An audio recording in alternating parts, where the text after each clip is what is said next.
Welcome to Breaking Barriers. You know your path. We know the obstacles, and we can teach you how to tear them down. And now your host, CEO and founder of Adapting Social, John Vigero. Dude, we're super excited to have you on, Stan. Welcome to Breaking Barriers, guys. Welcome back. Stan, first and foremost, obviously, I don't want to, again, I've done some extensive research. It's really cool what you're doing in the automotive industry. For people listening in, can you give a quick high level? Who is Stan? Talk about Parts Pass and give us a little bit about what you got going on right now. Yeah, right on. Great to be here. Honestly, I've been a follower of yours ever since my team told me about you. And I'm like, you know what? This is incredible. The opportunity. I myself have been in the auto industry for over 15 years, worked side by side with my dad, owner, operator. So the automotive industry was a place that was very near and dear to me because me and my dad bonded so much. But at the same time, I found so many problems that I wanted to solve myself. And light bulb went off shortly about 5 years ago. And I started an app called Parts Detect. And what Parts Detect does is it aggregates search results for new car parts from local parts suppliers. And so we found success early on there. And that was for the B2B market. And shortly, a couple of years later, which was just about 6 months ago, another light bulb went off. And I said, you know what, we can bring some value to the direct consumer model for the do-it-yourselfers that also suffer from finding quality parts from local parts suppliers. And so we've actually just launched Parts Pass 2 weeks ago for the general public, whoever needs to find quality parts at wholesale pricing. Let's go, man. First off, this is so cool. I love hearing family, obviously camaraderie between you and your dad working together. Like it's really special. Do you feel that that's where you kind of got your entrepreneur bug is, working with your dad and you saw him do what he was doing? You're like, I need to do this too. Like, I want to do my own thing. Like, how did that start for you? Yeah, John, my dad, we immigrated here from the former Soviet Union. I was 4 years old. My dad was in his early 30s, and my dad was a very well-established entrepreneur back in the old country. But when my father decided to leave and immigrate to the US, he knew that he would have to leave everything behind because everything was owned by the government, right? Wow. So the buildings that he owned, the houses that he owned, the businesses, the cars, everything was left behind. And we came to the US with $400 and my family. So my father went straight into the workforce early on, and I didn't really get to connect with my dad early on. Thankfully, my mom stayed home, and she was that was raising us pretty much. We were dirt poor. We were actually, when we immigrated, we lived in someone's home. So technically, we experienced homelessness for about a month and a half before my father obtained an apartment for us. And like I said, my dad went straight into the workforce and worked night times as an auto mechanic at a taxi garage. And then shortly, a couple of years after that, he bought himself his first business in the US, which was a huge milestone for him. And as I got a little bit older, I started really realizing how much my dad put on the line just to provide for his family.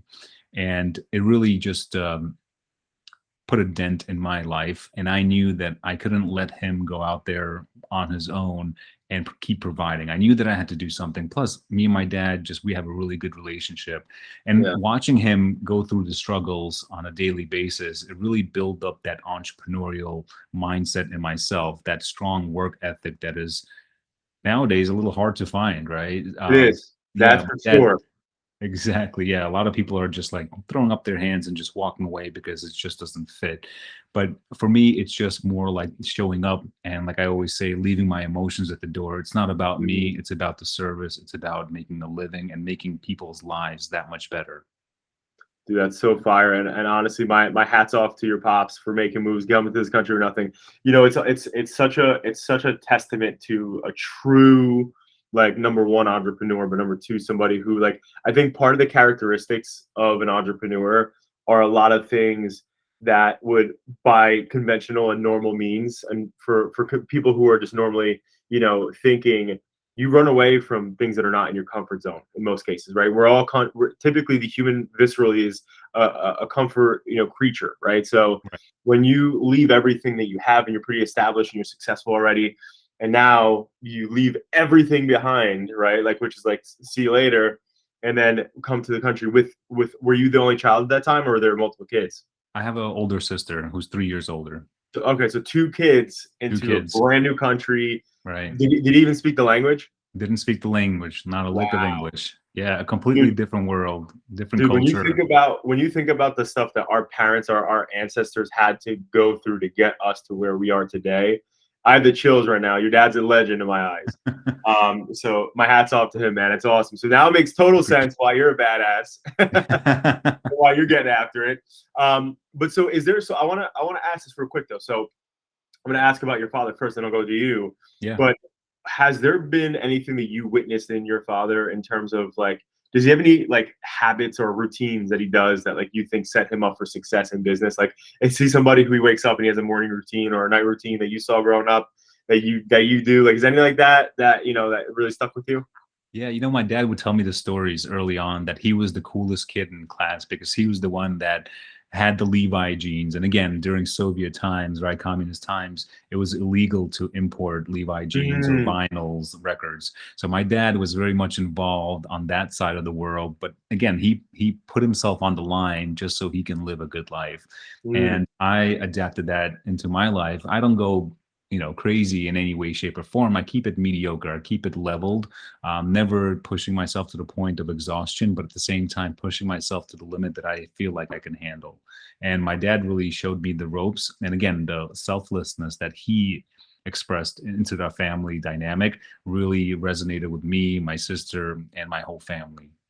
Wow. Yeah, that's so powerful, man. I'm really stoked to hear that. So, but for you though, do you have any sort of routines that you like that sculpt you from a personal development standpoint, or even just like a self care thing? Like you start your day off in the morning some particular way, any routines, or at night? Like what's your situation to set yourself up for success every day? Yeah, so I wake up every morning like clockwork at 6 a.m. and I start my Mm. mornings that way. So the cool thing is that me and my dad have been partners. So we have a local auto repair shop. We actually have two of them here in Phoenix, Arizona. We owned a couple in New York City, but we migrated over to Phoenix about shortly after 9/11, actually. But the cool thing about having a brick and mortar business is that you need to show up no matter what, right? Hmm. So in the back of my head, I always knew that my employees and my customers are waiting for me. And I would go out at night and come home really late or really early, depending on how you look at it. But I knew at the end of the day that I had to show up and open the door at 7 o'clock because we had employees and we had customers. Right. So for me, I knew that I always had to wake up about an hour before, go to the gym, go to the sauna. I started doing cold plunging also. So it really kind of Mm. like woke me up and put me on the right track for the rest of the day. So that's one of the things that I started adapting early on, which is just waking up, showing up, and just reminding myself that this is not about me. It's about my customers. It's about the business. It's for the greater good, as they say. That's powerful, man. How do you like the cold plunge? Oh man, I love it. It's life changing, honestly. I don't do well at all in cold weather, but honestly, ever since I do started doing the cold plunging, it's a whole different beast on its own. Different I ball love it. game. I'm sorry. It's a different ball game. It is, man. I definitely recommend it to anyone and everyone. You don't need to invest too much time into it. Like the first 30 seconds is fantastic, and then just gradually increase up to about a 4 minute mark. Mm, I love it. So for people listening in, so we always get some questions that people ask in. So I'm gonna go over a couple of these.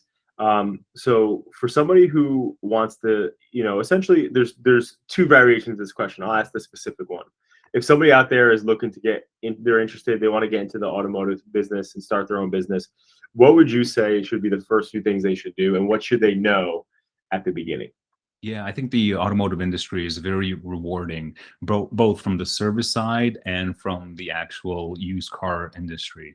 I think the used car industry on its own is going to be around for a really long time, even though you have the self-driving vehicles, electric vehicles, and these subscription-based models that are coming out. I think regardless, people are always going to want to hop in their own car, have a gym bag or a yoga mat in the back, and just kind of just cruise on their own terms. I'm on the board of the Arizona Automotive Institute, and they teach up and coming mechanics about the industry specifically. Oh, cool. um, but what I try to instill in the students is that you really need to understand how to connect with people, because building trusts is the most important thing in the service industry. Absolutely. Absolutely. So that's great advice. Thank you. The next one up is, so, if you were to go back in time and give yourself one piece of advice to your youngest and most vulnerable self, what piece of advice would you give yourself? Yeah, I would say don't take things so personally. Mm, It took me a while to really realize that. And then I started getting into the mantra of leave your emotions at the door, right? So I think mm, the most important things, because we're emotional animals, emotional beings. And when someone says something, because people are going to try to push you no matter what industry you're in, as long as you're of right. service, people are going to try to win one over. It's not about the moment, it's all That's about true. just, just kind of just redirect the conversation and understand that people, especially in the automotive industry, are going through a really hard time in the moment. And again, this is like their second largest investment outside of a home. So it's perfectly natural for people to get emotional about money. So Of just course. keep reminding myself, it's not about me, it's not about us, it's about just a customer and their needs. Love that, man. Um, and so we had a couple questions left. So what is like, is there somebody out there right now that like you're really motivated by like entrepreneurship wise? Is there like somebody out there, even if like, are you reading a book right now, or is there something that you're building or you're learning from? Like what, like there's something out there that's inspiring you at this moment?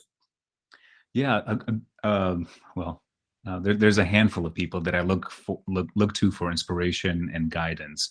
There's a couple of books as well that really helped me, like Peter Thiel from Zero to One has been great.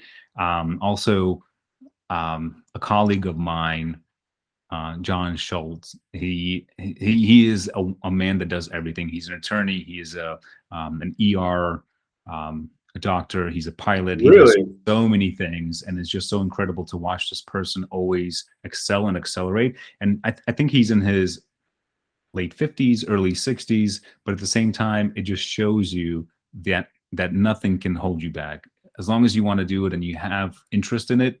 I mean, the sky and beyond is the limit. Mm, I love that. That's Yeah. fire. I like. We're gonna name this podcast, Nicole. When you're editing this, literally excel and accelerate. Love that. That's such a Nice. good. That's a golden nugget right there. Fantastic. Um, and so, where do you see yourself continuously? So essentially, where do you see yourself in the next 5 to 10 years? Do you see yourself being more in the tech software side of the industry? Yeah, over the past couple of years, I've been really um, cutting down the amount of time I spend at the auto repair shops and Mhm. just really focusing on software.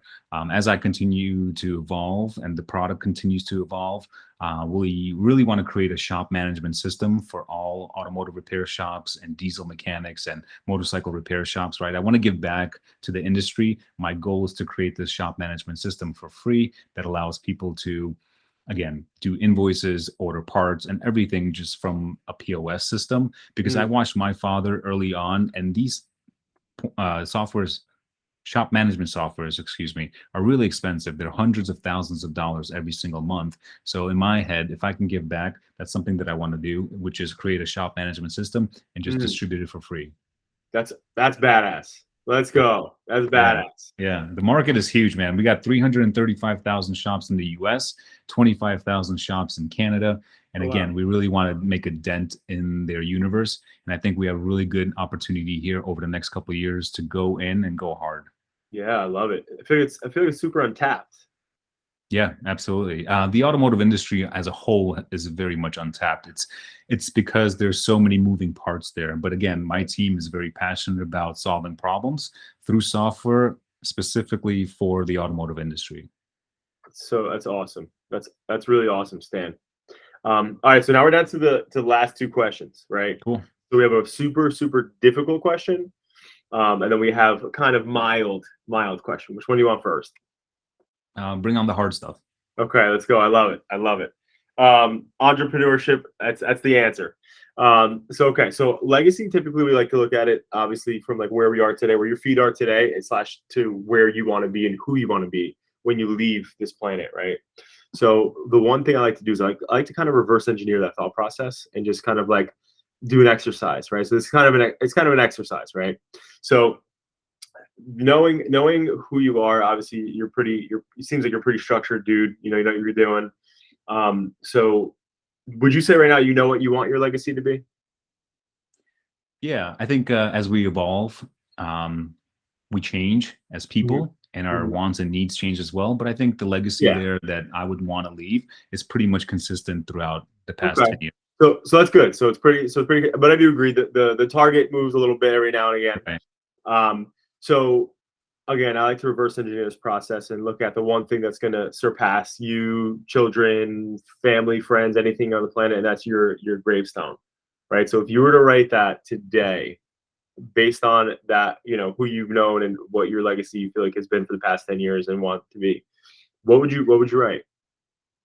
I think the most important thing for me is leaving the world better than I found it. And Mm, as cheesy as that might sound, I think we're doing that specifically within the automotive industry, right?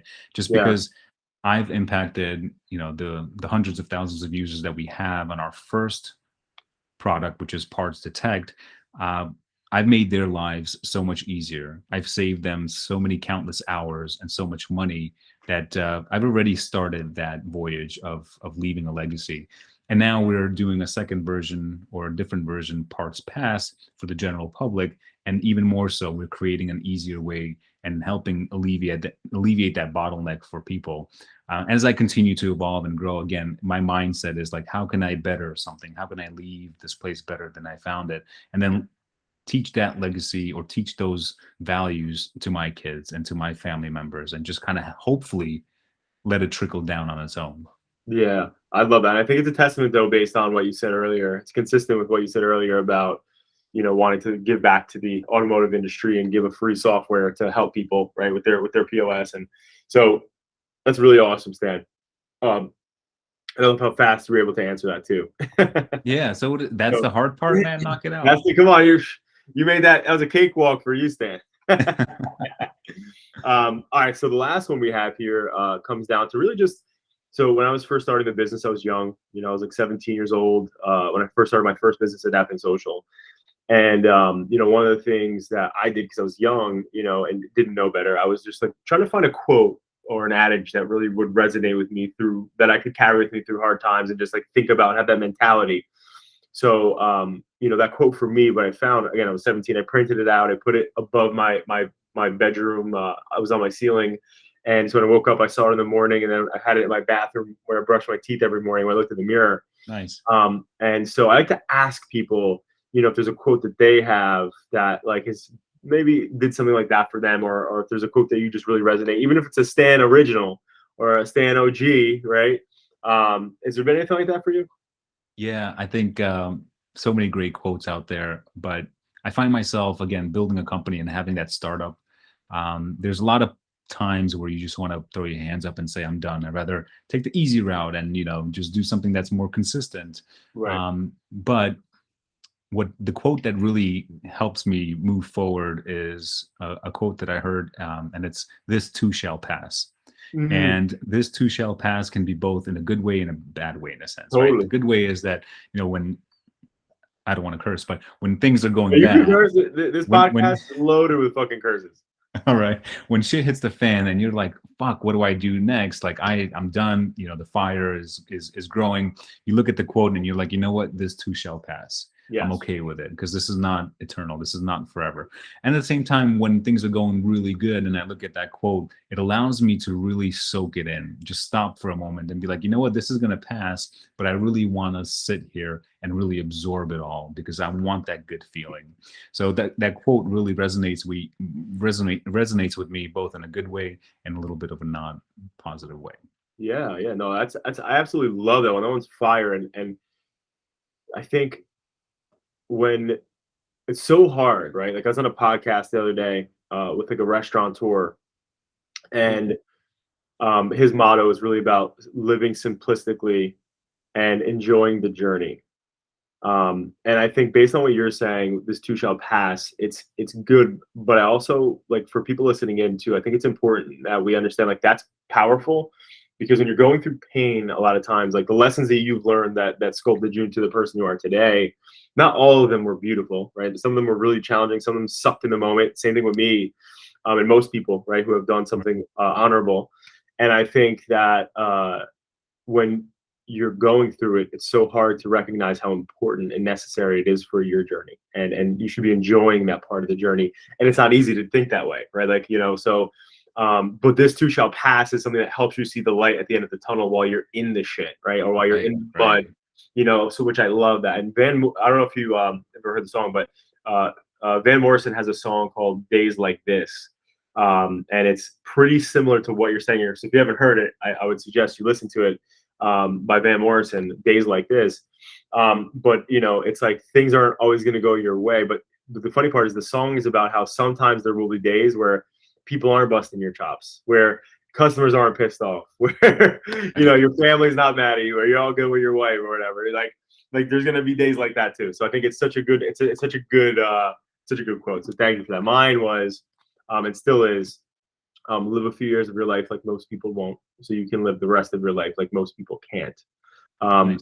And I think that for me that really resonated, because when I looked at the success factors and I was like just Googling when I was a kid and stuff, and I think when you look at like people who have created any sort of success, whether it's for charity or for profit, whatever it is, or even just family, right? Some people look at success completely in family. That's my mom. My mom, her entire success is her 5 kids, right? So, and I think that it's so hard, and you have these struggles and these moments, and you have to struggle before you're going to emerge. And thinking that way makes it feel normal. And I think that's the biggest problem with people, why they don't ever become successful, is because when they're going through tough times or pain, they want to retreat, because that's like you said earlier, it's the easiest thing to do, like go find easier structure or whatever it is. But I think that's the separator, is finding that balance, that who are, and I heard this actually recently on a different podcast, but it's like, who are you to think that you don't deserve the problems that you have? Right. Yeah. That's deep. That's really deep. It is. It's necessary. So, wow, this was awesome. Stan, I'm super grateful. We always say that time is the one asset you don't get back. So you being here with us today means the absolute world to me and my listeners on the podcast. This is where we take a quick moment and we just have a big spotlight on you, where people can find you, engage with you, obviously your softwares, or, your locations, the whole thing, social, website, everything. Yeah, absolutely. Again, thanks for the opportunity. It's been a real great time for me. You can find our application for the do-it-yourselfer for the general public, partspass.app. It's free on the Apple market and launching in 6 months on Android. You can also find me on social media, which is Instagram, Stan_founder, or on LinkedIn, Stan Mirzayev, Mirzayev. Awesome. Stan the man. You're the man, Stan. I really appreciated you coming on, and Thanks, and everybody go give Stan a follow and check it out. And Stan, it's funny, earlier you mentioned like electric cars. So I do have a Tesla. I switched. I've always been a car guy. Went to Tesla, love it. Yeah. But how does that work? So do you think the future of that is going to be mechanics are going to also be able to be involved in electric EV vehicles, or do you think it's only going to go back to the dealer?